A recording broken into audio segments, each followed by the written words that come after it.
The reason we don't know, come closer, what the kingdom is about is because the kingdom is representative of the king. But the king has a name. Matter of fact, he's got names.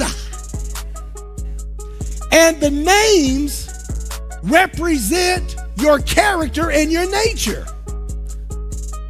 We just got in America, got cultural and call him Pookie.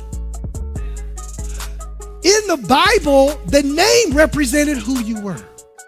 Are y'all listening? I'm sorry. It represented who you were. When we diminish it down and just keep saying God, God, God, God, we miss what's supposed to be brought back out.